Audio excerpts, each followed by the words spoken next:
Bonjour à tous et bienvenue dans cette nouvelle vidéo. Aujourd'hui, je vais vous expliquer un peu mon quotidien, mon exercice que je fais tous les jours pour essayer de perdre un petit peu de gras. Ça marche bien, hein. Bon, première chose à faire, la nutrition, mais ça je vous en parlerai un petit peu plus tard. Rien de bien compliqué, je vous garantis que franchement, il n'y a pas besoin de faire beaucoup d'efforts à ce niveau-là pour être opérationnel. Aujourd'hui, on se trouve au Pump Track de Saint-Galmier. En fait, Saint-Galmier, c'est la ville dans laquelle je travaille. Ils ont un super pump track. Moi, mon problème, c'est que quand je fais du sport, il faut que ça m'amuse. Je sais pas faire de la salle H24 pendant des mois, c'est pas possible. Je me réserverai ça pour les longues, les longues semaines, voire mois d'hiver, parce que du côté de Saint-Étienne, on a des longs mois d'hiver. Voilà. Et donc je me suis dit, voilà, il faut que je trouve un truc qui m'amuse. La course à pied ne m'amuse pas du tout non plus. La réflexion, c'est qu'est-ce que j'ai dans mon garage. Le but était de faire du sport gratos, au moins pour lancer la machine. Et j'ai retrouvé mes bons vieux patins de roller agressif qui m'ont vraiment accompagné, je dirais, une grosse partie de ma jeunesse. Et c'était une des périodes les plus sympas que j'ai vécues.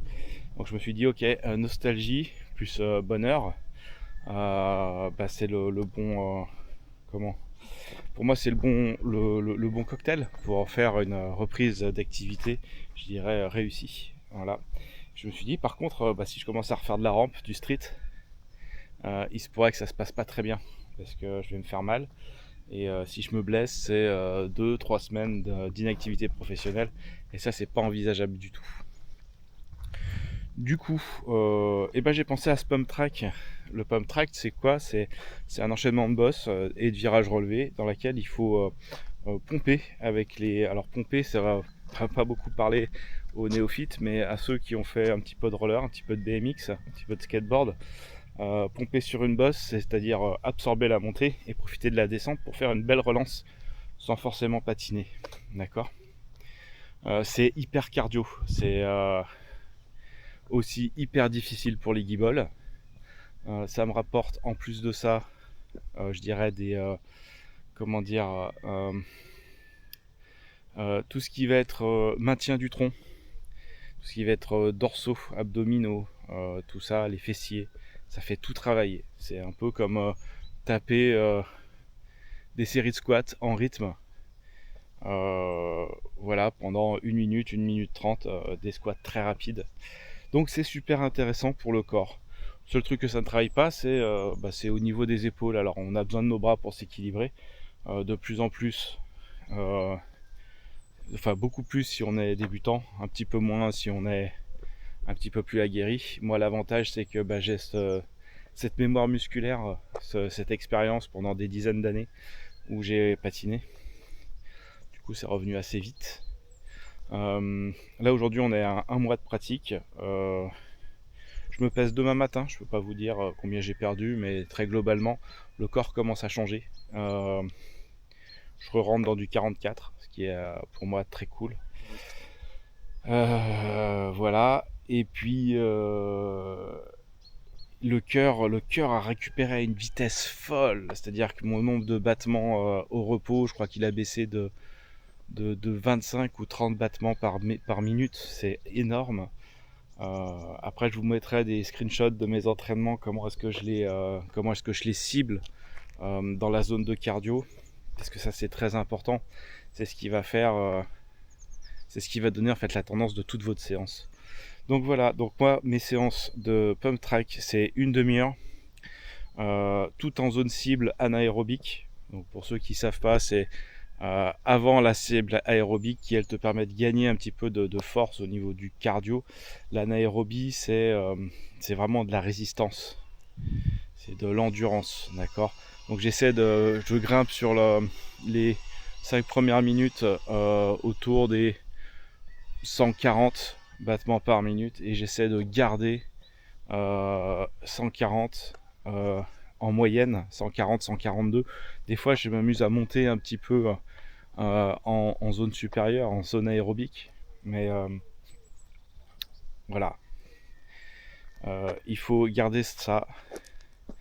Donc vous avez un petit peu l'impression que quelquefois le cœur sort un petit peu de la poitrine, c'est un petit peu dur, vous en sortez de la demi-heure, vous êtes rincé, d'accord. Mais en revanche, c'est efficace, voilà.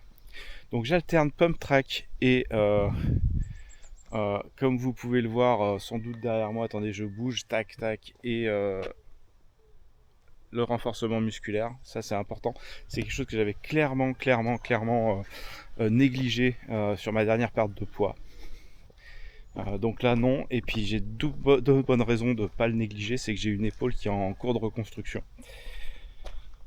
Problème de coiffe des rotateurs, donc du coup travail pas très lourd mais efficace, puisque en 3 semaines je suis passé d'une épaule en vrac à une épaule pratiquement normale. Voilà, moi je vais aller m'entraîner, je vais passer ma demi-heure, je vous fais un petit retour à la fin, et vous, je vous dis dans quelques secondes. Et puis pour moi, je risque de pas avoir la même tête, ouais, clairement.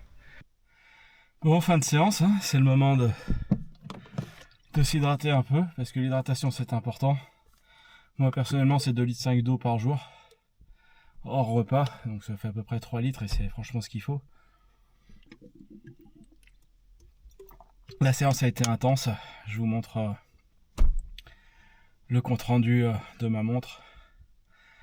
Bien resté en zone, un petit peu perturbé par 2 événements, déjà 3 même carrément.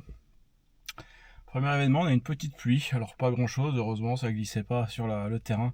Et je crois que c'est ça qui est pas mal sur les terrains en bitume, c'est que ça glisse pas quand il pleut un tout petit peu. Ça aurait été un bol en béton, ça aurait pu devenir une véritable patinoire. Et c'est un peu casse-couille. Deuxième événement, j'ai tourné cette vidéo, donc il va y avoir des plans drone, des trucs comme ça. Ça m'a fait des pauses un petit peu plus longues. Voilà. Troisième événement, vu que je suis arrivé un petit peu tard aujourd'hui, il commence à y avoir du monde. Donc il me manque quelques plans, les plans d'ensemble, mais je les ferai demain avant ou après la séance de renfo. C'est pas grave. Donc voilà, bonne séance. C'est un nouveau jeudi. Demain c'est renforcement, je vous fais une petite vidéo. Je vais essayer de garder un rythme d'une vidéo par semaine, donc du coup celle-là elle va sortir cette semaine. Celle de demain sortira la semaine prochaine. Voilà, donc j'enchaîne pump track, renfo. Le mercredi, une activité si je peux, avec une activité, donc soit une petite rando, soit un peu de tir à l'arc. Hier, je suis allé tirer à l'arc, ça m'a fait du bien aussi. Voilà, petite rando ou tir à l'arc. Je pense que je vais intégrer le stretching sur mon mercredi. Le samedi, c'est repos. Alors, quand je dis repos, c'est travail, mais c'est pas d'activité. Et le dimanche, j'essaie de me caler une rando ou un truc comme ça, tir à l'arc, rando, un truc comme ça, histoire de faire ce qu'on appelle de la récupération active. Voilà, donc moi je vous dis à demain, pour vous la semaine prochaine, pour vous expliquer comment j'ai mangé, comment je vais manger, et aussi ma complémentation alimentaire. Là, au mois d'août, j'attaque une petite complémentation. Voilà, je vous fais des bisous, à très bientôt pour la prochaine vidéo.